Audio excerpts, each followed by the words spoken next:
Hey guys, it's Griffinoni here. Before we get started with today's episode, I have a new nickname suggestion from you all in the comments.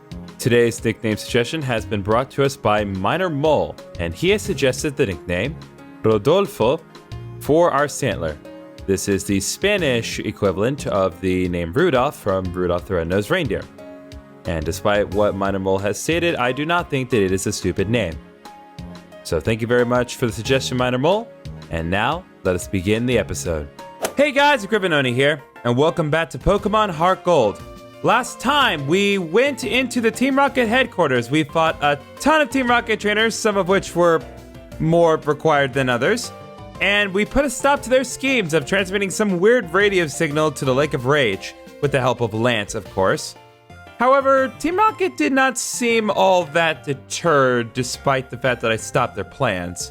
So, we'll see what happens with that. But we'll have to put a pin in that for now, because this time, we're going to be heading into the Mahogany Gym now that the matter of Mahogany Town has been settled. So, let's head on in. Hello, my hype man. What have you had to say to me today? Pryce is a veteran who has trained Pokemon for some 50 years. No, hey champ. As you'll find, his attacks will make you shiver in this freezing gym. Are you ready to be frozen solid? I mean, keep up a hot fighting spirit against ice. Okay, well. Anyway, what does Hogan have to say in this cold environment here? Hogan is very eager. Interesting. I want to see what happens if I bring out Saris. I believe something interesting happens if you bring out a Pokemon that's weak to ice in here. Nope. The Pokemon just kind of seem very eager at the moment. So, the way this gym works, there are multiple rooms that we need to go through, and of course, as always, with any gym that is respected of ice, there are ice puzzles, and this one actually has a kind of a unique gimmick. So it's more than just slipping on ice. You have to move ice pieces into the correct space, and doing so will allow you to advance, like such. But of course, it's not as simple as just simply going through and completing some ice puzzles. No, we gotta fight some trainers. This gym is a slippery floor. It's fun, isn't it? But hey, we're not playing games here. Speak for yourself, that's all I'm doing here. Anyway, we're challenged by Border Patent, and as always, I have some interesting trivia about the gym. So, in the original Gold, Silver, and Crystal games, instead of there being 3 small ice puzzles, because, yeah, spoilers, there's 3 of these puzzles that we gotta do. Instead of that, where you need to manipulate the giant ice cubes to advance, the gym was actually just one big ice maze. You just had to navigate one enormous room full of different ice physics, and you would eventually get to where you needed to go. Ooh, right there, Swinub is using Endure. I believe this is the first time we're seeing this properly used. So as a reminder, Endure will make it so that Swinub will always withstand a hit, at least to the point of having 1 HP. And no matter what happens, he will survive that turn. However, it doesn't really accomplish anything other than stalling and forcing me to use a second Brick Break.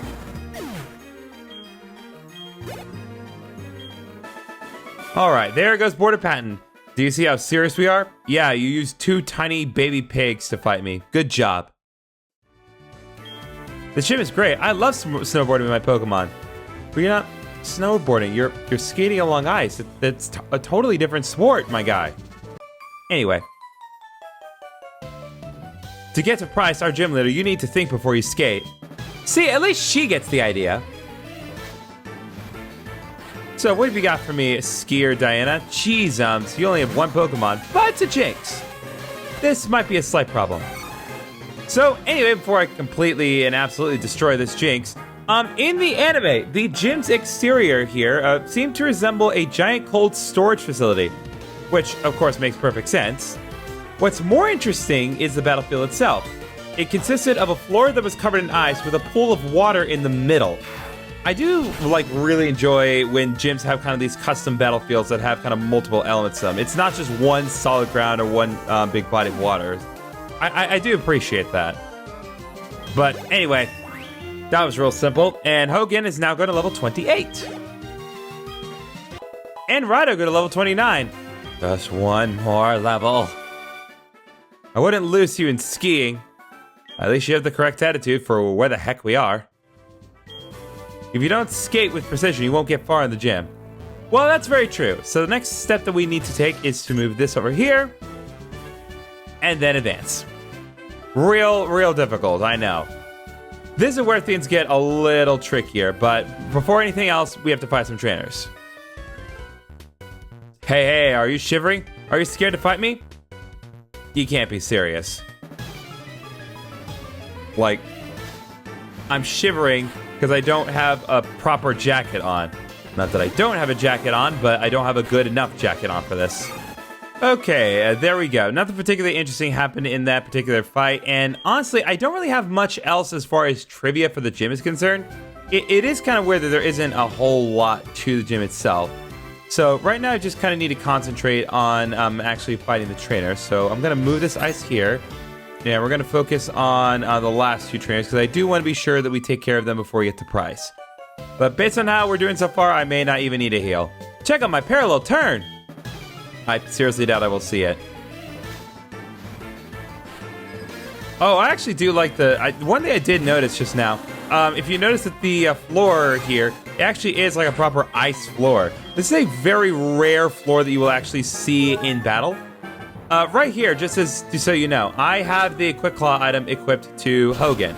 That's why that little animation went off. I wasn't really, like, unconfident in Hogan on outspeed, especially with him just absolutely critically hitting and destroying that dugong. But I just need to have something on Hogan, just for the sake of it. I've given items to all my other Pokemon for today, because, boy, we have a lot of work to do. We do want to try to fight this trainer here. Again, it's not really necessary, because I don't need to fight him. At least I'm pretty sure I don't. But I still want to do it. I know Pryce's secret. Oh, believe me, buddy. I know plenty about Pryce, and once we actually get to him, I'll have plenty to say. Oh, wow. Shelter actually got in a hit. The only instance of me actually taking any damage so far. At this point, the only reason I'll need to go back and heal is because I'm running out of Brick Breaks to spam. Brick Break is super effective against Cloyster, but it also has really high defense. Oh my god, let's go. Avoided Supersonic like a champ, Hogan.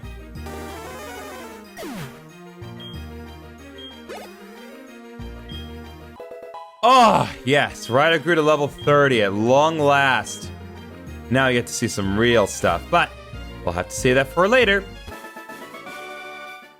Okay, I'll tell you Pryce's secret. Well, they'll have to wait for later, buddy, because we have more important things to address. Namely, what? Rhino is evolving again! It's finally time, boys.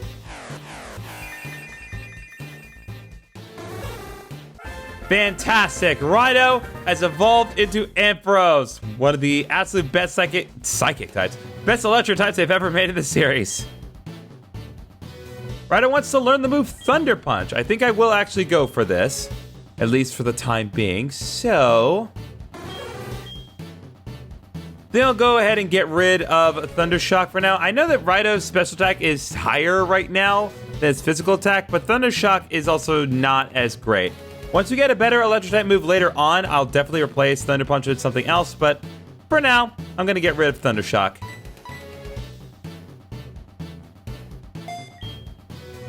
And like that, he forgot Thunder Shock, and now he has learned Thunder Punch. Now we got a real powerhouse on the team.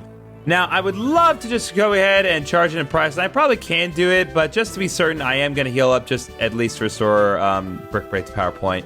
Okay, here we are at long last. I've rearranged a bit of the item situation in my party a bit, but otherwise, we're going to get right to it. It's time to fight Pryce. Pokemon have many experiences in their lives, just like we do. I too have seen and suffered much in my life. Since I'm your elder, let me show you what I mean. I have been training Pokemon since before you were born. I do not lose easily. I, Pryce, the Winter Trainer, shall demonstrate my power. It's time, old man. We are challenged by Leader Pryce. He's going to be starting off with Seal, level 30, thick fat for the abilities, so it resists both fire and ice attacks at additional stage. Additionally, it has the move Snore, Hail, Icy Wind, and Rest. The thing that you want to try to do is try to get rid of Seal nice and quick before it can set up Hail. Otherwise, it can get off Hail and then Rest next turn, and then you Snore even while it's asleep. It's one of the very few moves that you can outright use while you are sleeping.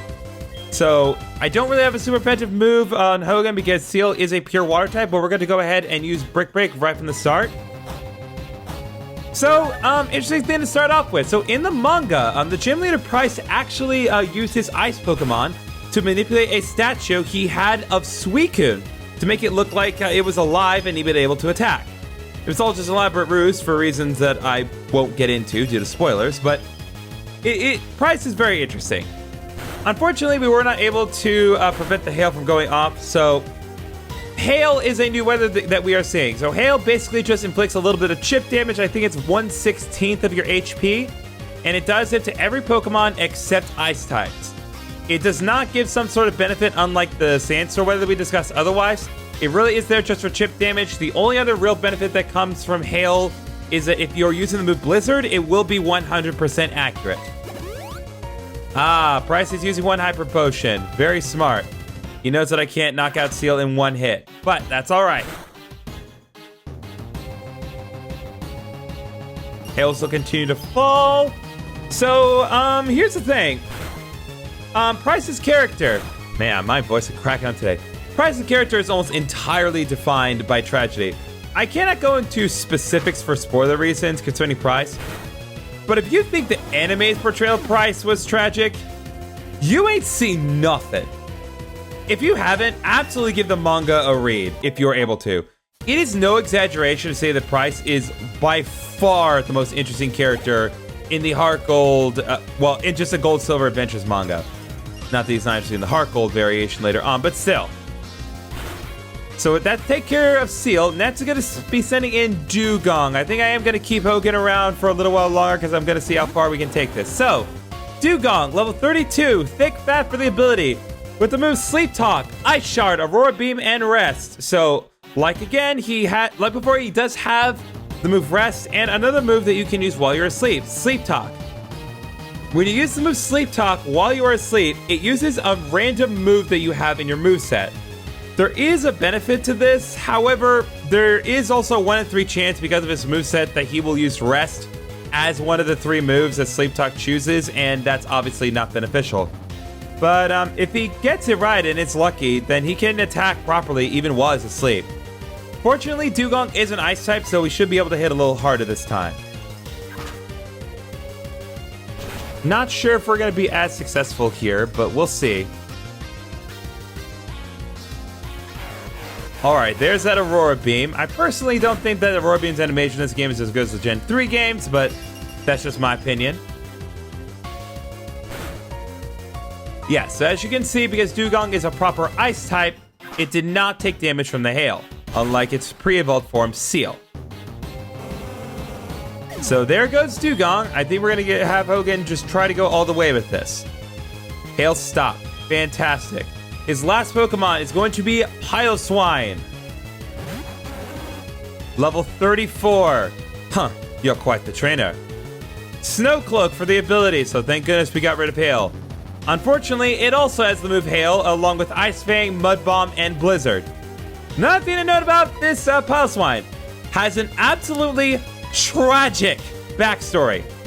In the anime, when Pryce was younger, he and Piloswine had entered a national competition together and both got badly burned by a Magmar.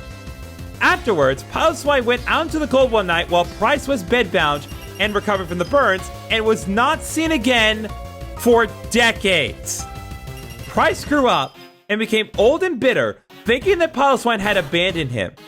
Turns out, Piloswine had gone out to get herbs that could help heal burns and ended up getting frozen in ice for decades. This is Pokemon decades, so we're talking a practical eternity. I neglected to mention that Piloswine has a citrus berry in case that was not made obvious. There we go.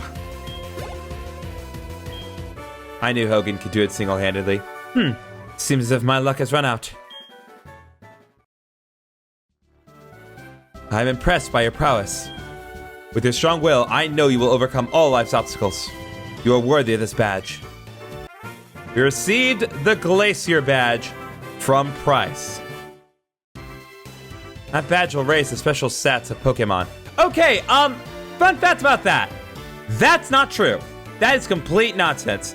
This is leftover text from the original Gold, Silver, and Crystal games back when badges had a secondary effect where it kind of unlocks the full potential of your Pokemon. I don't know why they kept it in this game, but no, that is straight up not true. So just ignore that. It also lets your Pokemon use Whirlpool to get across real whirlpools. And this is a gift from me. We obtained TM07. That TM contains hail. It summons a hailstorm that lasts for 5 turns. The hailstorm damages all types except ice. So, interesting thing to note about the TM that you get from Pryce. In the Gen 2 games, you did not get hail. Instead, you received TM16, which at that particular time was a TM for Icy Wind. There weren't a whole lot of Ice-type moves back then, but it's still nice to have Icy Wind. Now, I do have a couple of fun facts to mention about Pryce before we end our time here with him, because trust me, it's apparent why I don't want to leave the gym just yet. Pryce is the only gym leader to ever straight up surrender to Ash in the anime. There are lots of exceptions made in the anime for how gym leaders behave, and there are cases where certain gym leaders will just decide, you know what, my Pokemon is done, I don't want this particular Pokemon to fight anymore. But no, Pryce straight up surrendered to Ash. And not just in the sense of like, oh, I don't want to battle you, here's the gym badge. They did do a proper battle, and it's only after Piloswine got really led into by, of all things, Pikachu, that Pryce was like, no, I don't want to do this anymore. Also, in case it was not made apparent, among all the male Johto gym leaders that we fought, he's the only one to actually use a Gen 2 Pokemon. All the other male gym leaders that we've seen so far have only been using Gen 1 Pokemon, which is fine, but it is what it is. Also, much like both Jasmine and Whitney, as I was brought to my attention before, Pryce can also be seen in the audience of Pokemon contests back in Gen 3. And one other note, much like Chuck, Pryce also had an illegal Pokemon in Pokemon Stadium 2. He had a Tentacruel that knew Mirror Coat and Reflect. And at that point in the series, Mirror Coat on Tentacruel was only possible through breeding, while Reflect was a Gen 1 only TM. Which means that the two being together on Tentacruel at the same time should not have been possible. At least for players. So, I like Pryce, but in Stadium 2, he's a straight up cheater. But that's all I have to say about Pryce for now. So, I guess that takes care of our business for today. Certainly nothing will happen the moment I step outside the gym. So, let's just head on back, y'all. Oh, get a call from Professor Elm. Griffin, how are things going? I called because something weird is happening with the radio broadcasts. They were talking about Team Rocket. Griffin, do you know anything about it? Maybe Team Rocket has returned. No, it just can't be true. Sorry to bug you. Take care. What's going on with the radio? Testing 1, 2, 3. We're the amazing Team Rocket. It's been 3 years, but we've rebuilt the team and reconstructed. We're proud to announce that we're back. Giovanni, can you hear this? We finally did it. Where could the boss be, I wonder? I wonder if he heard this announcement. All right, and it looks like the broadcast is going to continue to run through there. Well, it seems as though Team Rocket is finally back, and it looks as though they've done something with the radio. So, with that in mind, I think we're going to go ahead and end this here. Next time on Pokemon HeartGold, we're going to head over to Goldenrod City and see what's going on at the radio tower, because it doesn't seem like they're doing too hot at the moment. See you guys then!